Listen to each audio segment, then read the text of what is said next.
Welcome to Imagine Financial Services Professional Circle.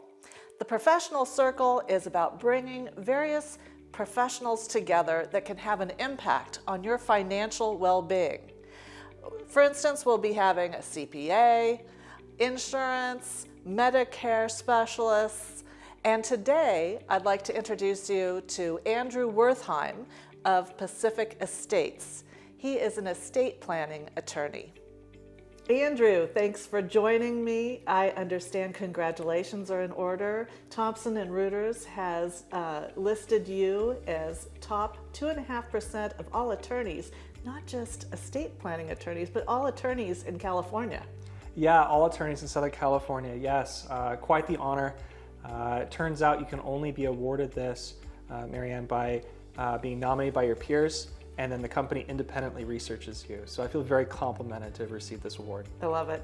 As a certified financial planner, estate planning is a very integral part of a financial plan. It's a hot topic for me. I cover this with my clients. Tell me, what is the most important part of having a will and a trust? Talk to me about those. You bet. So at first I should probably start with, this is not legal advice. This is meant to be legal education, and my expressions of my opinion only. But obviously I've spent years both researching the law and actively practicing the law to reach these opinions, and I'm very confident in them. When we pass away, there are three paths as far as the law is concerned. We either pass away with no will or trust, which would be the worst case scenario. We pass away with only a will, or we hire an attorney and we get both a will and a trust, which is by far the best case scenario. When you pass away with no will or trust, if you have $167,000 of assets or more, you're guaranteed to go to the probate court if those assets are a part of your estate with no beneficiary designation. And the probate court process takes between 1 to 5 years, and it's quite expensive and arduous.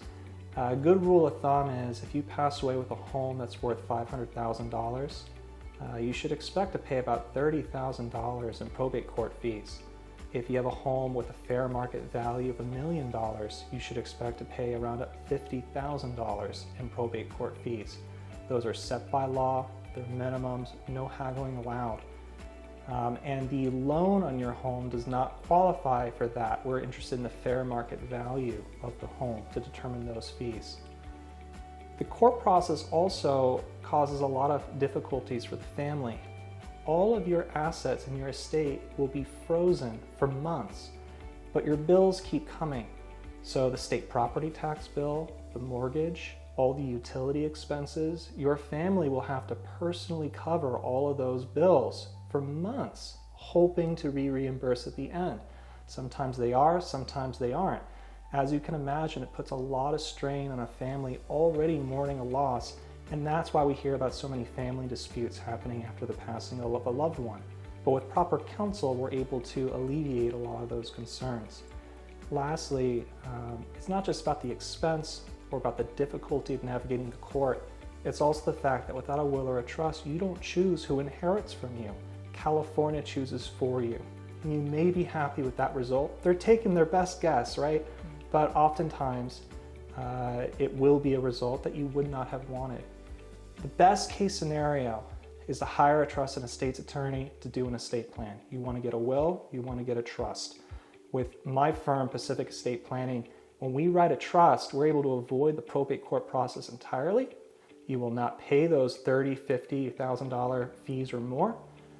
Your family will be able to use the trust assets to pay all the bills, so they're not personally paying all those bills in the meantime. And we customize the estate plan. I will make sure your inheritance goes to the right people at the right ages per your terms and wishes. And I'll take the time to customize what those wishes will be. And that's the difference, Marianne.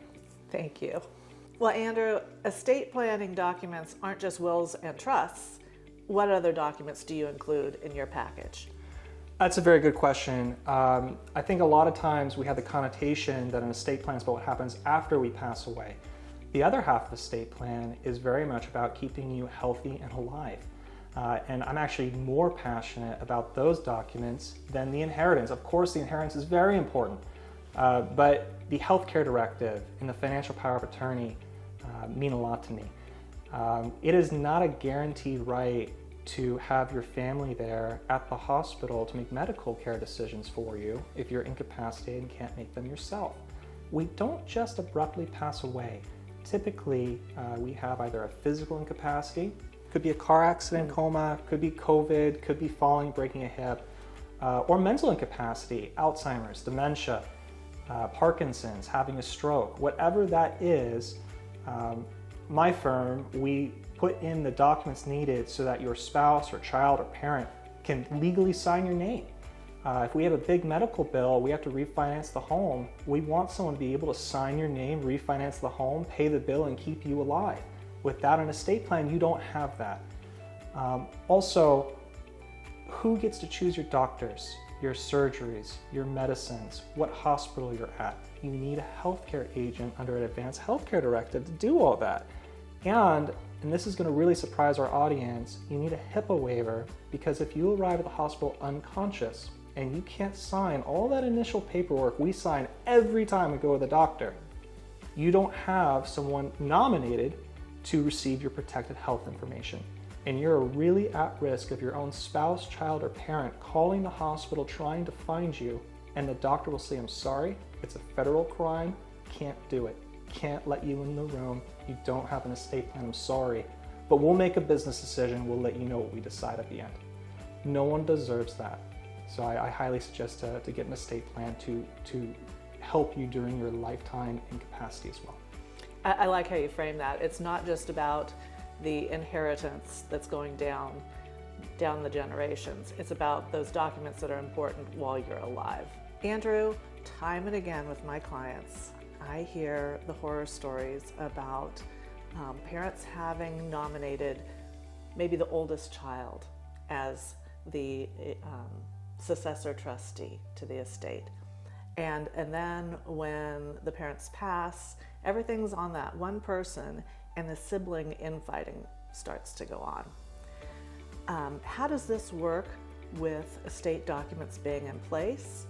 And what do you think about professional fiduciaries as an alternative?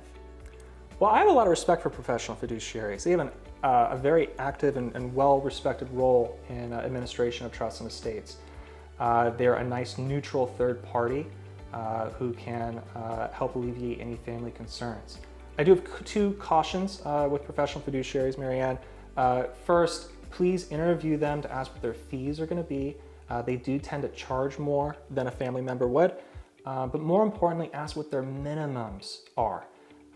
Most of the well-respected professional fiduciaries I've encountered, if you don't have $2 million or $5 million or more, they're just not interested.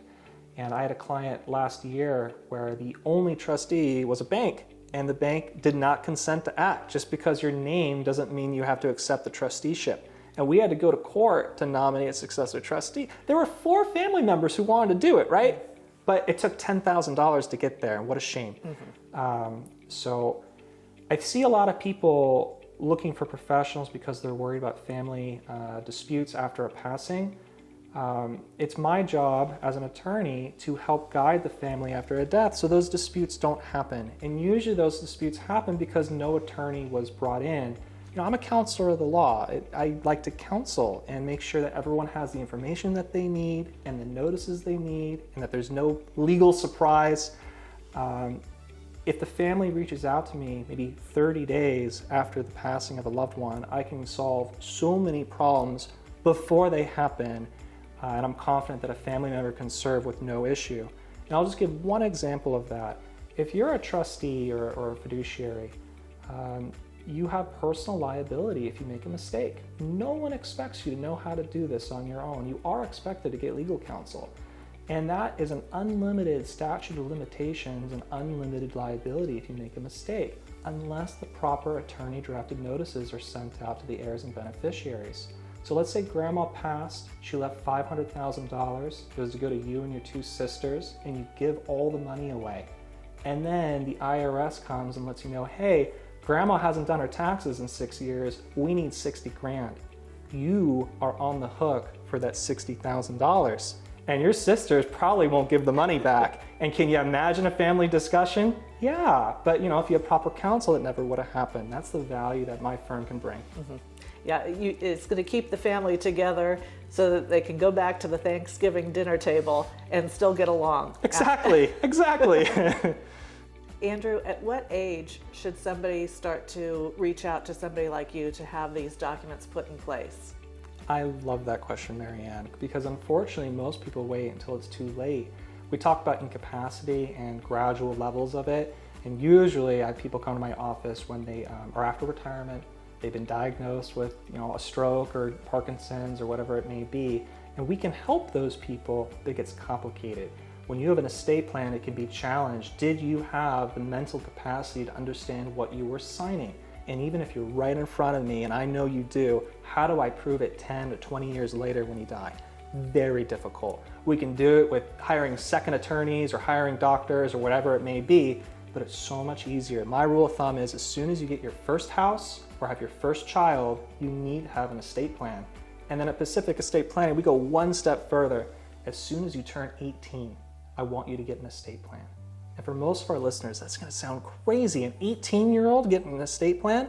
Well, look, I get it. Your 18-year-old daughter or son is not going to own a home and not going to have a lot of financial assets. But for all my parents out there, are they learning to drive? Is it foreseeable they can get into a car accident and be unconscious at the hospital? If so, do you want to be allowed in the room? And do you want to make medical decisions for your child?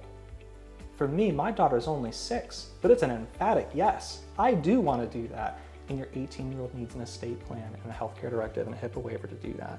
Sure. Well, once your kids turn 26, they're off your insurance. So the hospital's not going to want to work with you there. I mean, legally, they're going to be held back from working with you. So I can understand the reasoning behind those important powers of attorney for healthcare. So if somebody's ready to move forward, what does the process look like for working with somebody like you, and what's the cost? You bet. So the cost is going to depend on the firm. At Pacific Estate Planning, we have 2 pricing structures. $1,500 to do the healthcare documents and financial documents needed to protect you during your life, to protect against incapacity and probably keep you alive one day. If you want the will and the trust as well and avoid the probate court expenses and the arduous process, then no problem. It's a $2,950 flat fee. It's $2,950, and we'll avoid all those probate court fees. The process is very easy. A lot of people are scared to talk to me. They think they have to get all their account statements and their mortgage and all sorts of information. No, 2 hours. 1 hour, I will meet with you in person. I'll learn all about your family, your financials, and your wishes.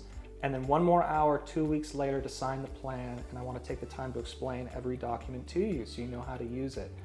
So it's a 2-hour commitment and under $3,000 to protect your family. And I'd like to just close with one story.